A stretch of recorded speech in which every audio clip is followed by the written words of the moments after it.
साल 2007 की बात है। भारत और ऑस्ट्रेलिया के बीच 7 मैचों की एक ऐसी सीरीज खेली जाती है जो किसी महायुद्ध से कम नहीं लग रही थी। जी हां, साल 2007 में ही इस सीरीज से पहले क्रिकेट इतिहास में पहली बार T20 वर्ल्ड कप का आयोजन साउथ अफ्रीका में हुआ था, जहां पर भारतीय टीम ने फाइनल मैच में पाकिस्तान को एक रोमांचक मुकाबले में हराकर विश्व कप का खिताब अपने नाम किया था। और ठीक फाइनल से पहले सेमीफाइनल मैच में भारतीय टीम ने ऑस्ट्रेलिया को भी एक रोमांचक मुकाबले में मात दी थी, जिसके चलते ये 7 मैचों की सीरीज उसी बदले की भावना से ऑस्ट्रेलियाई टीम खेल रही थी और ये सीरीज बहुत ही रोमांचक होने वाली थी। तो फ्रेंड्स, आइए अब चलते हैं इस सीरीज पर। और फ्रेंड्स, हाँ, वीडियो में आगे चलने से पहले अगर आप वीरेंद्र सहवाग, सचिन तेंदुलकर और महेंद्र सिंह धोनी को एक महान खिलाड़ी मानते हैं तो चैनल को जरूर सब्सक्राइब कीजिएगा और साथ में बेल आइकन का भी बटन दबाइएगा, जिससे मेरी आने वाली सारी वीडियो की नोटिफिकेशन सबसे पहले आपके पास पहुंचे। तो फ्रेंड्स, आइए अब चलते हैं इस सीरीज के उस चौथे मैच पर जहां पर यह रोमांचक मैच खेला जाता है। जी हां, 2007 के अक्टूबर महीने की 8 तारीख को विश्व के 2 ऐसे कप्तान आमने सामने थे जो किसी से भी कम नहीं थे। जी हां, ये दोनों धुरंधर कप्तान रिकी पॉन्टिंग ऑस्ट्रेलिया की तरफ से तो भारत की तरफ से महेंद्र सिंह धोनी टॉस के लिए इस सीरीज के चौथे मैच के लिए आमने सामने आते हैं। अगर इस सीरीज की बात की जाए तो ये सीरीज का चौथा मैच था और इसके पहले खेले गए 3 मैचों में पहला मैच किसी कारणवश रद्द हो जाता है, लेकिन बाकी 2 मैचों में ऑस्ट्रेलिया 2-0 से आगे रहता है। अब ये इस सीरीज का चौथा मैच होने वाला था। अब इस मैच में टॉस की बात की जाए तो भारतीय कप्तान महेंद्र सिंह धोनी टॉस जीतकर पहले बल्लेबाजी करने का निर्णय लेते हैं और ऑस्ट्रेलियाई टीम को बॉलिंग के लिए आमंत्रित करते हैं। अब टॉस हार चुकी ऑस्ट्रेलिया की टीम की तरफ से पहले ओवर की जिम्मेदारी ब्रेटली अपने कंधों पर उठाते हैं। और वहीं पर भारत की बात की जाए तो भारत की तरफ से इस मैच में ओपनिंग करने के लिए भारत के 2 धुरंधर बल्लेबाज सचिन तेंदुलकर और सौरभ गांगुली बीच मैदान पर आते हैं। अब पहले ओवर की तीसरी ही गेंद पर सौरभ गांगुली भारत के साथ साथ अपना भी खाता 4 रन लगाकर खोलते हैं और ऑस्ट्रेलियाई टीम को बता देते हैं कि भारत आज इसी इंटेंट के साथ खेलने वाला है। हालांकि इसके बाद पहले 10 ओवर में ऑस्ट्रेलियाई टीम कोई विकेट नहीं पाती है, लेकिन रन कंट्रोल करने में वो कामयाब हो जाती है। जी हाँ, 10 ओवर की समाप्ति के बाद भारतीय टीम का स्कोर कार्ड 34 रन ही होता है, लेकिन भारतीय टीम की सबसे बड़ी सफलता थी कि अभी तक इस मैच में उन्होंने कोई विकेट नहीं खोया था। और इसी के चलते 13वें ओवर की दूसरी गेंद पर भारतीय टीम पहले 50 रन की पार्टनरशिप कंप्लीट कर लेती है। भारत को पहले 50 रन बनाने में 80 गेंदों का सामना करना पड़ता है। हालांकि ये स्कोर बहुत ही धीमा स्कोर दिख रहा था, लेकिन भारत की सबसे बड़ी सफलता थी कि उसने अभी तक इस मैच में कोई विकेट नहीं खोया था और यही ऑस्ट्रेलिया को परेशान करने वाला था। अब 19 ओवर की समाप्ति हो चुकी थी और स्कोर बोर्ड पर 88 रन भारतीय टीम लगा चुकी थी। अब ऑस्ट्रेलिया के कप्तान रिकी पॉन्टिंग को कुछ भी समझ में नहीं आ रहा था कि इस जोड़ी को कैसे तोड़ा जाए, क्योंकि अब ये जोड़ी ऑस्ट्रेलिया के लिए खतरा ही बनती जा रही थी। और इसी के चलते ऑस्ट्रेलिया के कप्तान रिकी पॉन्टिंग अपने पार्ट टाइमर जेम्स होब्स को लेकर आते हैं। अब पार्ट टाइमर को देखकर भारतीय ओपनर बल्लेबाज सौरभ गांगुली तेजी से रन बटोरने के चक्कर में 20वें ओवर की 6ठी गेंद पर अपना विकेट गंवा देते हैं और इस तरीके से भारतीय टीम को पहला झटका लग जाता है। जेम्स होब्स सौरभ गांगुली को गिलक्रिस्ट के हाथों कैच आउट कराकर ऑस्ट्रेलिया को पहली सफलता दिला देते हैं। अब 20 ओवर की समाप्ति के बाद 91 रन के स्कोर पर भारतीय टीम अपना पहला विकेट खो चुकी थी। और अब वहीं पर बात करें भारतीय ओपनर बल्लेबाज सौरभ गांगुली की, तो सौरभ गांगुली आउट होने से पहले इस मैच में लगभग 70 की स्ट्राइक रेट के साथ 6 चौकों की मदद से 59 गेंद पर 41 रन बनाकर आउट होते हैं। अब सौरभ गांगुली के आउट हो जाने के बाद बीच मैदान पर आते हैं सचिन तेंदुलकर का साथ देने के लिए भारत के सबसे विस्फोटक और बेहतरीन बल्लेबाज युवराज सिंह। अब युवराज सिंह और सचिन तेंदुलकर मिलकर बहुत ही बेहतरीन तरीके से बल्लेबाजी करना शुरू करते हैं और भारतीय टीम के स्कोर को भी आगे बढ़ाना शुरू करते हैं। अब ऑस्ट्रेलिया के लिए खतरा बनती जा रही ये जोड़ी भी रिकी पॉन्टिंग को बहुत ही दर्द दे रही थी। रिकी पॉन्टिंग को कुछ भी समझ में नहीं आ रहा था कि इस जोड़ी को कैसे तोड़ा जाए और वो एक बार फिर से अपने पार्ट टाइमर जेम्स होब्स की तरफ जाते हैं। ये मैच का 36वां ओवर होता है और इस 36वें ओवर की अंतिम गेंद पर एक बार फिर से युवराज सिंह को आउट करके जेम्स होब्स रिकी पॉन्टिंग को और ऑस्ट्रेलियाई टीम को दूसरी सफलता दिला देते हैं। अब 36वें ओवर में 174 रन के स्कोर पर भारतीय टीम अपना दूसरा विकेट खो देती है। बात करें सचिन तेंदुलकर और युवराज सिंह के बीच पार्टनरशिप की, तो इन दोनों के बीच शानदार 83 रनों की पार्टनरशिप होती है और ये पार्टनरशिप मात्र 96 गेंदों पर होती है। अब बात करें युवराज सिंह की, तो युवराज सिंह आउट होने से पहले लगभग 71 की स्ट्राइक रेट के साथ 55 गेंदों पर 5 चौकों की मदद से 39 रनों की पारी खेलते हैं। अब युवराज सिंह के आउट हो जाने के बाद सचिन तेंदुलकर का साथ देने के लिए बीच मैदान पर आते हैं भारतीय कप्तान महेंद्र सिंह धोनी। अब भारतीय कप्तान महेंद्र सिंह धोनी और सचिन तेंदुलकर ये दोनों मिलकर बहुत ही विस्फोटक अंदाज में बल्लेबाजी करना शुरू करते हैं और देखते ही देखते इन दोनों के बीच बहुत ही बेहतरीन पार्टनर पार्टनरशिप होने लगती है और ऑस्ट्रेलिया के कप्तान रिकी पॉन्टिंग एक बार फिर से सोच में पड़ जाते हैं कि इस जोड़ी को कैसे तोड़ा जाए। लेकिन तभी ऑस्ट्रेलिया का भाग्य खुलता है और सचिन तेंदुलकर, जो कि बहुत ही शानदार लय में दिख रहे थे, रन चुराने के चक्कर में ब्रेटली के शानदार थ्रो के चलते 79 रन बनाकर रन आउट हो जाते हैं और भारतीय टीम को एक बहुत ही बड़ा झटका लग जाता है। अब बात करें सचिन तेंदुलकर और महेंद्र सिंह धोनी के बीच पार्टनरशिप की, तो इन दोनों के बीच 35 गेंदों पर ताबड़तोड़ 47 रनों की पार्टनरशिप होती है। और वहीं पर बात करें सचिन तेंदुलकर की, तो सचिन तेंदुलकर आउट होने से पहले लगभग 66 की स्ट्राइक रेट के साथ 119 गेंदों पर 7 चौकों की मदद से 79 रन बनाकर आउट हो जाते हैं। अब सचिन तेंदुलकर के आउट हो जाने के बाद भारतीय कप्तान धोनी का साथ देने के लिए बीच मैदान पर आते हैं द वॉल के नाम से मशहूर राहुल द्रविड़। अब इस पारी का स्लॉग ओवर चल रहा था और बहुत तेजी से रन बनाने का प्रेशर भी इन दोनों बल्लेबाजों के ऊपर था, लेकिन ये जोड़ी कुछ खास नहीं कर पाती है और 244 रन के स्कोर पर राहुल द्रविड़ मात्र 14 गेंदों पर 13 रन बनाकर नाथन ब्रेकन की गेंद पर बोल्ड आउट हो जाते हैं और भारतीय टीम को इस तरह से चौथा झटका लग जाता है। अब राहुल द्रविड़ के आउट हो जाने के बाद महेंद्र सिंह धोनी का साथ देने के लिए आते हैं बीच मैदान पर उस समय के सबसे विस्फोटक बल्लेबाज रॉबिन उथप्पा।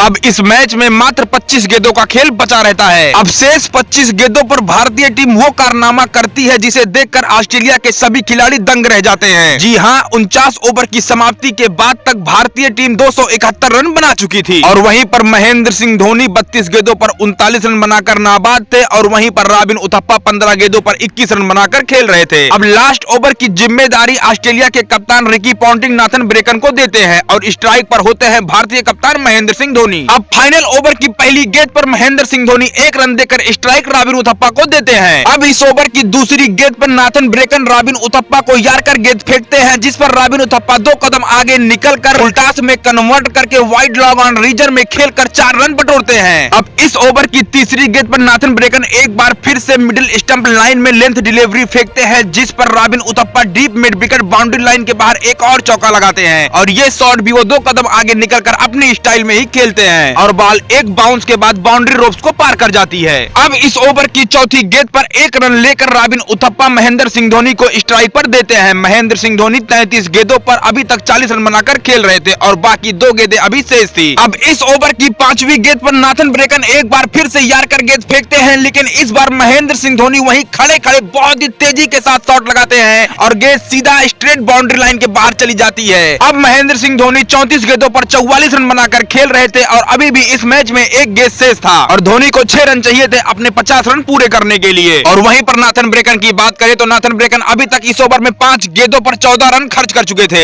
अब इस ओवर की अंतिम गेंद पर, जो कि फुलिश डिलीवरी थी, जिस पर महेंद्र सिंह धोनी 2 कदम आगे निकलकर over long on boundary line के ऊपर से छक्का जड़कर अपना 50 रन अपने स्टाइल में पूरा करते हैं और बता देते हैं ऑस्ट्रेलियाई टीम को कि महेंद्र सिंह धोनी क्या नाम है। और इसी के साथ इस अंतिम ओवर में भारतीय टीम नाथन ब्रेकन को 20 रन कूटती है और भारतीय टीम का स्कोर पूरे 50 ओवर में 4 विकेट खोकर 291 रन पर पहुंच जाता है और ऑस्ट्रेलियाई टीम को 292 रनों का टारगेट मिलता है। तो फ्रेंड्स, आइए देखते हैं कि ऑस्ट्रेलिया इस मैच में अब कैसी बल्लेबाजी करती है। लेकिन फ्रेंड्स, ऑस्ट्रेलिया की पारी पे चलने से पहले अगर आप भारतीय टीम को एक बेहतरीन टीम मानते हैं तो चैनल को जरूर सब्सक्राइब कीजिएगा। सचिन तेंदुलकर, वीरेंद्र सहवाग और महेंद्र सिंह धोनी, सौरभ गांगुली को एक महान खिलाड़ी मानते हैं तो चैनल को जरूर सब्सक्राइब कीजिएगा, क्योंकि फ्रेंड्स मैं बहुत ही मेहनत करता हूं ऐसी स्टोरी लाने के लिए। तो फ्रेंड्स, आपके एक सब्सक्राइबर से मेरा मनोबल बहुत ही ज्यादा बढ़ जाता है और मैं पूरी कोशिश करता हूं कि आप लोगों के लिए ऐसी हाइलाइट्स लाता रहूं। तो फ्रेंड्स, आइए अब चलते हैं ऑस्ट्रेलिया की पारी पर और देखते हैं पूरे मैच को। तो 292 रनों का पीछा करने के लिए ऑस्ट्रेलिया की तरफ से उनके 2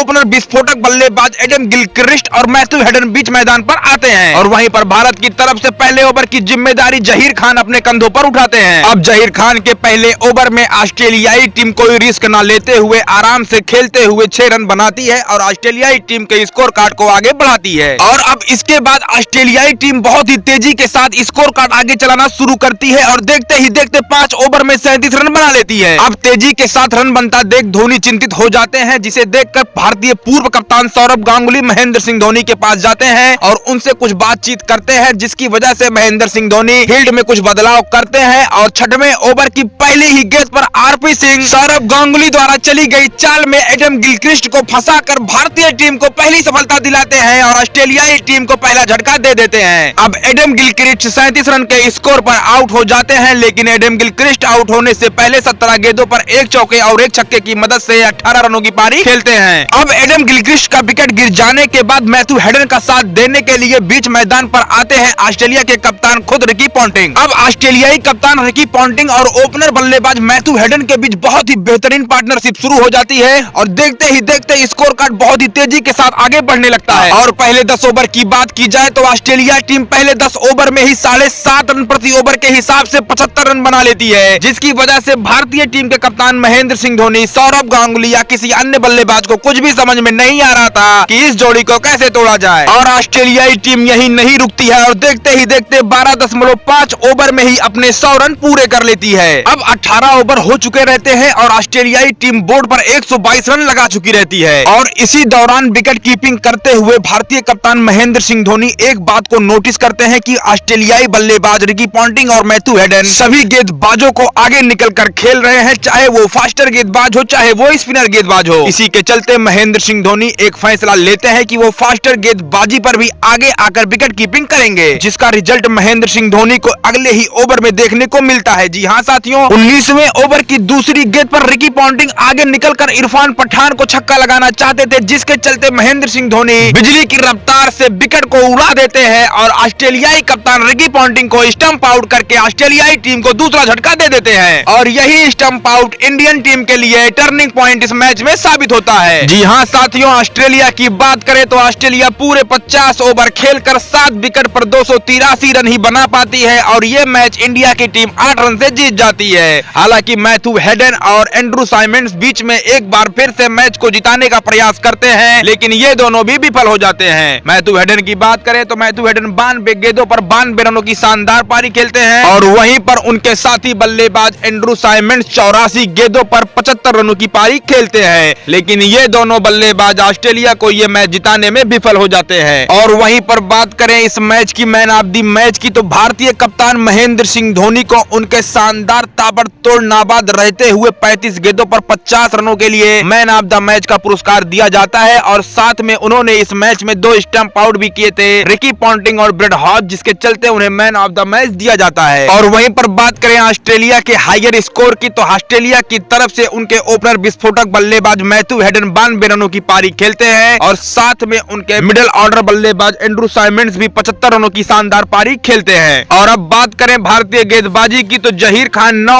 ओवर में 68 रन देते हैं, उन्हें कोई सफलता हाथ नहीं लगती। और साथ में आरपी सिंह की बात करें तो आरपी सिंह 10 ओवर में 1 मेडन रखकर 66 रन देते हुए 2 विकेट अपने नाम करते हैं। वहीं पर इरफान पठान भी 10 ओवर में 46 रन देकर एक सफलता उनके हाथ लगती है। सौरव गांगुली की बात करें तो सौरव गांगुली भी 1 ओवर की गेंदबाजी करते हैं, जिसमें वो 7 रन खर्च करते हैं। वहीं पर सबसे सफल गेंदबाज की बात की जाए तो हरभजन सिंह 10 ओवर में 43 रन देकर 2 सफलता उनके हाथ लगती है। और वहीं पर मुरली कार्तिक की बात करें तो मुरली कार्तिक भी 10 ओवर में 48 रन देकर एक सफलता अपने नाम करते हैं। लेकिन अगर इस मैच के लास्ट ओवर की बात की जाए तो ऑस्ट्रेलियाई टीम को जीतने के लिए 16 रन चाहिए थे और लास्ट ओवर जहीर खान फेंकने आए थे, जिसमें जहीर खान मात्र 7 रन देते हैं, जिसकी वजह से इंडिया की टीम ये मैच 8 रनों से जीत पाती है। तो फ्रेंड्स, अगर आपको जहीर खान की गेंदबाजी अच्छी लगी हो तो वीडियो को ज्यादा से ज्यादा लाइक और शेयर कीजिएगा और साथ में चैनल पर नए होंगे तो चैनल को भी ज्यादा से ज्यादा सब्सक्राइब कीजिएगा। तो फ्रेंड्स, मिलते हैं बहुत जल्द एक ऐसी ही वीडियो के साथ। तो फ्रेंड्स, तब तक के लिए नमस्कार, जय हिंद, जय भारत, वंदे मातरम।